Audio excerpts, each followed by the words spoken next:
Hi friends, welcome back to Reshma Gowda vlogs. ನಾನು ರೇಷ್ಮಾ. ನಾನು ಚೆನ್ನಾಗಿದ್ದೀನಿ, ನೀವು ಕೂಡ ಚೆನ್ನಾಗಿದ್ದೀರಾ ಅಂತ ಅನ್ಕೋತೀನಿ.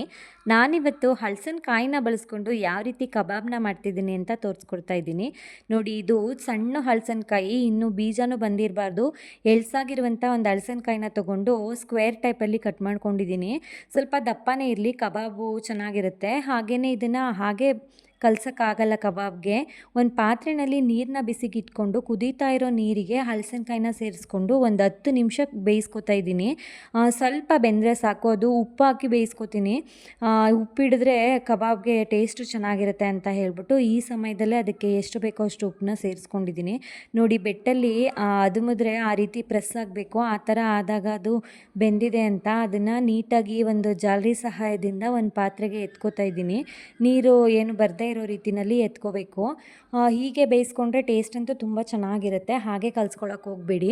ಹಾಗೆ ಒಂದು ಪಾತ್ರೆಗೆ ಎತ್ಕೊಂಡಾದಮೇಲೆ ಇದಕ್ಕೆ ಏನೇನು ಸಾಮಾನುಗಳು ಬೇಕು ಸೇರಿಸ್ಕೊತಿದ್ದೀನಿ. 1 ಸ್ಪೂನಷ್ಟು ಕಡಲೆ ಹಸಿಟ್ಟು, 1 ಸ್ಪೂನಷ್ಟು ಮೈದಾ ಹಿಟ್ಟು, 1 ಸ್ಪೂನ್ ಕಾರ್ನ್ಫ್ಲೋರ್ನ ಸೇರಿಸ್ಕೊತಿದ್ದೀನಿ ಸ್ವಲ್ಪ ಕ್ರಿಸ್ಪಿ ಆಗಲಿ ಅಂತ ಹೇಳಿ. ಒಂದು ಅರ್ಧ ಸ್ಪೂನ್ ಗರಂ ಮಸಾಲ, 1 ಸ್ಪೂನಷ್ಟು ಚಿಲ್ಲಿ ಪೌಡರ್ ಸೇರಿಸ್ಕೊತಿದ್ದೀನಿ. ಖಾರಕ್ಕೆ ಎಷ್ಟು ಬೇಕೋ ಅಷ್ಟು ನೋಡ್ಕೊಂಡು ಹಾಕ್ಕೊಳ್ಳಿ. ಸ್ವಲ್ಪ ಜೀರಿಗೆ ಪುಡಿ ಮತ್ತು ರುಚಿಗೆ ತಕ್ಕಷ್ಟು ಉಪ್ಪನ್ನ ಸೇರಿಸ್ಕೊತಿದ್ದೀನಿ. ನಾವು ಬೇಯಿಸೋವಾಗಲೇ ಉಪ್ಪು ಸೇರಿಸಿರೋದ್ರಿಂದ ನೋಡ್ಕೊಂಡು ಹಾಕೋಬೇಕು. ಹಾಗೆ ಶುಂಠಿ ಬೆಳ್ಳುಳ್ಳಿ ಪೇಸ್ಟ್ನ ಹಾಕ್ಕೊಂಡಿದ್ದೀನಿ. ಇಷ್ಟನ್ನು ನೀರನ್ನ ಹಾಕ್ದೇ ಕಲಿಸ್ತಾ ಇದ್ದೀನಿ. ಯಾಕೆಂದರೆ ಅದರಲ್ಲಿ ಸ್ವಲ್ಪ ತೇವಾಂಶ ಇರುತ್ತೆ ಅಲ್ವಾ, ಸ್ವಲ್ಪ ಕಲಸಿ ನೋಡಿದ್ರೆ ಗೊತ್ತಾಗುತ್ತೆ. ಆಮೇಲೆ ಎಷ್ಟು ಬೇಕಷ್ಟು ನೀರನ್ನ ಕಡಿಮೆನೇ ಹಾಕೋಬೇಕು. ಜಾಸ್ತಿ ಹಾಕೋಬಿಟ್ರೆ ಆಮೇಲೆ ನೀರು ಥರ ಆಗಿಬಿಡುತ್ತೆ. ಅದಕ್ಕೆ ಸ್ವಲ್ಪ ಮಸಾಲೆ ಎಲ್ಲ ಕೋಟ್ ಆದರೆ ಸಾಕು, ಜಾಸ್ತಿ ನೀರನ್ನ ಬಳಸ್ಕೊಳಕ್ಕೆ ಹೋಗಬೇಡಿ. ನೋಡಿಕೊಂಡು ಸ್ವಲ್ಪ ಸ್ವಲ್ಪನೇ ಹಾಕ್ಕೊಳ್ಳಿ. ನೋಡಿ, ಈ ರೀತಿ ನೀಟಾಗಿ ಎಲ್ಲದಕ್ಕೂ ಮಸಾಲೆ ಸೇರೋ ರೀತಿಯಲ್ಲಿ ಕಲಸಿಟ್ಕೊಂಡ್ಬಿಟ್ರೆ ಸಾಕು. ಇದು ಒಂದು ಅರ್ಧ ಗಂಟೆ ನೆನೀಲಿ, ಮ್ಯಾರಿನೇಟ್ ಆದರೆ ನೀಟಾಗಿ ಉಪ್ಪು ಖಾರ ಎಲ್ಲ ಹಿಡ್ದಿರುತ್ತೆ ಅಂತ. ಈಗ ಒಂದು ಬಾಣಲಿಗೆ ಎಣ್ಣೆನ ಕಾಯೋಕೆ ಇಟ್ಕೊಂಡಿದ್ದೀನಿ.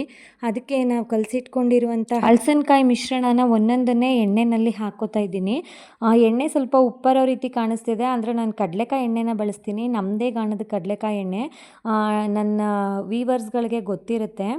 ಹಾಗೆಯೇ ನೋಡಿ, ಒಂದು 10 ನಿಮಿಷ ಫ್ರೈ ಆಗಬೇಕು. ಇದು ಫ್ರೈ ಆದರೆ ತುಂಬ ಚೆನ್ನಾಗಿರುತ್ತೆ. ಇದ್ರ ಸ್ಟ್ರಕ್ಚರ್ ಹೇಗೆ ಬಂದಿರುತ್ತೆ ಅಂದರೆ ಸೇಮ್ ಚಿಕನ್ ಕಬಾಬ್ ಯಾವ ರೀತಿ ಇರುತ್ತೆ ಅದೇ ರೀತಿ ಇರುತ್ತೆ. ಸ್ವಲ್ಪ ಗಾರ್ನಿಷಿಂಗ್ ಅಂತ ಹೇಳಿ ಕರ್ಬೇವಿನ ಸೊಪ್ಪನ್ನು ಕೂಡ ಸೇರಿಸ್ಕೊತಾ ಇದ್ದೀನಿ. ಒಂದು 10 ನಿಮಿಷ ಮೀಡಿಯಮ್ ಉರಿನಲ್ಲಿ ಬೇಯಿಸ್ಕೊಳ್ಳಿ, ಜಾಸ್ತಿ ಉರಿ ಕಟ್ಕೋಬೇಡಿ. ನೋಡಿ, ಅದು ಬೇಯ್ತಾ ಇದ್ದ ಹಾಗೆ ಎಣ್ಣೆಯಲ್ಲಿ ಇರುವಂಥ ನೊರೆ ಎಲ್ಲ ಕಡಿಮೆ ಆಗಿಬಿಡುತ್ತೆ. ಆಗ ನಮಗೆ ಒಳಗಡೆ ಯಾವ ರೀತಿ ಬೆಂದಿದೆ ಅಂತ ಕಾಣಿಸುತ್ತೆ. ಇಷ್ಟಾದರೆ ಸಾಕು. ಈ ಕಲರ್ ಬಂದ ತಕ್ಷಣ ಎತ್ಕೊಂಬಿಡಿ. ಅದು ಮೊದಲೇ ಬೇಯಿಸಿರೋದ್ರಿಂದ ಜಾಸ್ತಿಗೇನು ಫ್ರೈ ಮಾಡೋ ಅವಶ್ಯಕತೆ ಇಲ್ಲ, ನೀಟಾಗಿ ಬೆಂದಿರುತ್ತೆ. ಟೇಸ್ಟ್ ಅಂತೂ ತುಂಬಾ ಚೆನ್ನಾಗಿ ಬಂದಿತ್ತು. ಈ ವಿಡಿಯೋ ಇಷ್ಟ ಆದರೆ ಲೈಕ್ ಮಾಡಿ, ಶೇರ್ ಮಾಡಿ, ಸಬ್ಸ್ಕ್ರೈಬ್ ಮಾಡೋದನ್ನು ಮರಿಬೇಡಿ. Thank you all.